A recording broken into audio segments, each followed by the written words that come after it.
आज एक बहुत बढ़िया खाद के बारे में बताऊंगी जो हर एक गार्डनर के पास होना चाहिए। साल भर पौधे में इस्तेमाल कर सकते हैं, पौधे के रूट स्ट्रॉन्ग कर सकते हैं, पौधे में अच्छे से अच्छे फ्लावरिंग ले सकते हैं, पौधे में बढ़िया से बढ़िया ग्रोथ ले सकते हैं। और आपके इंडोर प्लांट से लेकर हर एक पौधे में, जैसे फ्लावरिंग प्लांट हो, फ्रूटिंग प्लांट हो, वेजिटेबल प्लांट हो, सभी पौधे में दे पाएंगे और बढ़िया से बढ़िया रिजल्ट पा सकते हैं। पौधे में कलियां बनने के लिए भी ताकत की ज़रूरत पड़ती है। अक्सर होता ये है, पौधा हेल्दी है लेकिन पौधे में कलियां नहीं बन रही हैं, और ऐसे बहुत सारे कारण होते हैं इनके। लेकिन आज मैं एक खाद के बारे में बताऊंगी जो बिल्कुल सिंपल सा खाद है, आपको शायद पता भी होगा, लेकिन इस खाद का बहुत ही असर ज़्यादा है क्योंकि ये 3 खाद का कम्बिनेशन बनेगा और ये तीनों ही खाद पौधे के लिए बहुत ज़्यादा ज़रूरी है, जैसे नाइट्रोजन, फास्फोरस, पोटेशियम। और इन तीनों से पौधे बहुत बढ़िया से ग्रोथ और फ्लावरिंग करेंगे। और ये खाद मैं अपने सभी पौधे में देती हूँ। अक्सर पौधे में कलियां बनती है लेकिन वो अच्छे से खिल नहीं पाती, मुड़े सिकुड़े जैसे फूल खिले रहते हैं। और पौधे में जो कलियां आती हैं वो अक्सर बिना खिले ही गिर जाती हैं। तो इसके लिए बहुत ही ज़बरदस्त खाद के बारे में बताऊंगी। अक्सर ये होता है, हमने कोई भी सीडलिंग लगाए हैं, यानी जो बीज लगाए हैं और बीज अंकुरित तो हुआ है लेकिन उसका कोई भी ग्रोथ नहीं है, तो उसके लिए इस खाद का इस्तेमाल कर सकते हैं। और ये कंडीशन मैं इसलिए बता रही हूँ, ये बहुत सारे फ्रेंड्स के साथ ऐसा होता है जो पौधे लगाए हैं, 6 महीने हो चुका है, पौधे में कोई नई ग्रोथ नहीं है, पौधे की पत्तियां शाइनी नहीं है, जैसे पौधा जैसे बेजान पड़ा हुआ है। तो इसके लिए एक बहुत बढ़िया खाद है और इसको आप सभी पौधे में इसका इस्तेमाल कर सकते हैं, एकदम सीडलिंग से लेकर आपके पूरे बड़े प्लांट तक इसको इस्तेमाल कर सकते हैं। और इसको आप मिट्टी में नहीं देना है, प्लांट के ऊपर स्प्रे करनी है और स्प्रे करने से ही आपको बहुत बढ़िया रिज़ल्ट मिलेगा। तो मैं 15 डेज़ के गैप में मेरे पौधे में इसका इस्तेमाल करती हूँ। और मेरे जितने सारे प्लांट हैं, जैसे आपने किसी भी प्लांट की कटाई छटाई किया है, लेकिन होता है ये है, आपने खाद तो दे दिया लेकिन पौधे में फिर भी कोई नया ग्रोथ नहीं आ रहा है। और ग्रोथ अच्छी करने के लिए जो जल्दी से ग्रोथ हो, पौधे में जल्दी से कलियां बने, इसके लिए ये खाद देना है। तो ये जो खाद है ये एक केमिकल खाद होगा लेकिन इसका रिज़ल्ट बहुत बढ़िया है। इसके लिए हम इसको मिट्टी में नहीं देते लेकिन पौधे के ऊपर स्प्रे कर सकते हैं और इससे ही इसका रिज़ल्ट बहुत बढ़िया आता है। तो मैं अपने हर एक पौधे में करती हूँ और इसको आप अपने इंडोर पौधे में भी कर सकते हैं। इंडोर पौधे में ये करना ज़रूरी होता है क्योंकि इंडोर जो प्लांट होते हैं इनमें हम हर चीज़ नहीं डाल सकते, और कुछ ऐसे खाद होते हैं जैसे इंडोर प्लांट के लिए ही ज़्यादातर यूज़ किए जाते हैं। तो ये एक ऐसा ही खाद है, आगे मैं बताऊंगी। तो मैं अपने हर एक पौधे में कर रही हूँ, मेरे गुलाब में भी करती हूँ, गुड़हल में भी करती हूँ। और इससे बहुत बढ़िया से पौधे में जो कलियाँ बनती है बहुत अच्छे से बनती है, बड़े साइज़ की कलियाँ आती हैं और खिलते भी हैं अच्छे से, आपने देखा भी होगा। लेकिन मेरे चैनल पे आपको ऑर्गेनिक फर्टिलाइज़र के ऊपर 350 से ज़्यादा वीडियोस मिलेंगी, इनसे भी आप प्लांट में बहुत बढ़िया से फ्लावरिंग ले सकते हैं।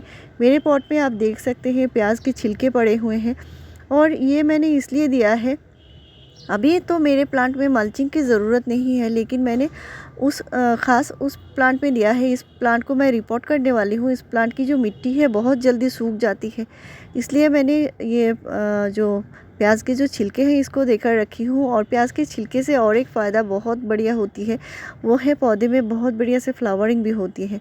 तो आपके पास अगर प्याज के छिलके होते हैं तो इनको बिल्कुल भी मत फेंकिए। कई सारे ऐसे तरीके मैंने बताए हैं प्याज के छिलके का फर्टिलाइज़र कैसे बनाया जाता है, कैसे पौधे में डाला जाता है।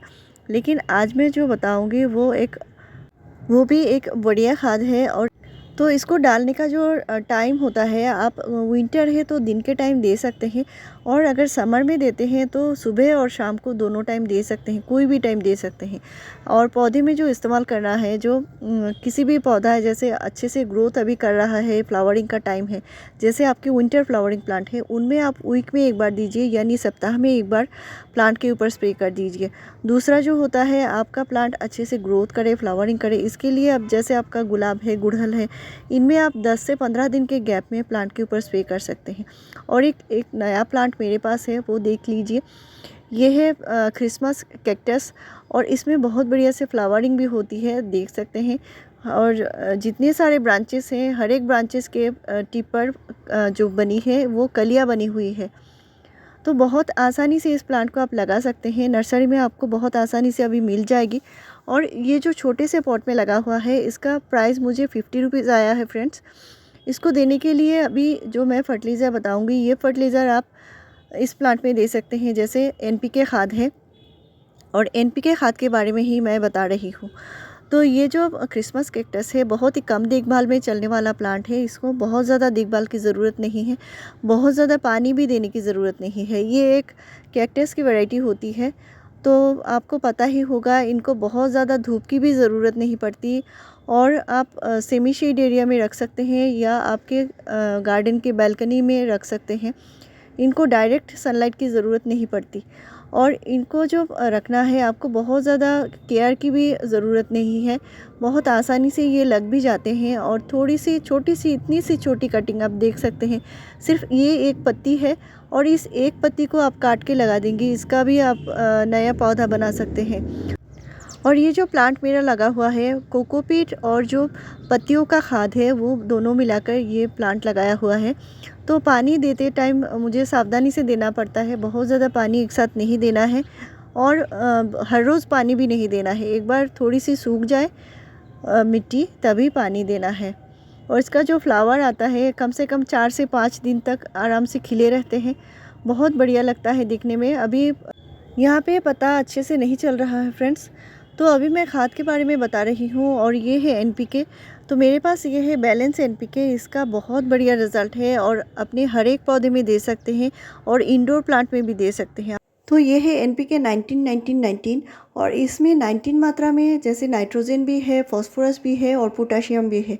तो तीनों ही पौधे में ग्रोथ के लिए, रूट की ताकत के लिए, प्लांट में अच्छी फ्लावरिंग के लिए ज़रूरी है। इसका जो मात्रा है, सिर्फ 2 ग्राम लेना है, यानी हाफ़ टी स्पून से भी कम लेना है और 1 लीटर पानी में घोलना है। तो मैंने यहाँ पे पानी कम लिया है, आगे मैं पूरा पानी लेने वाली हूँ।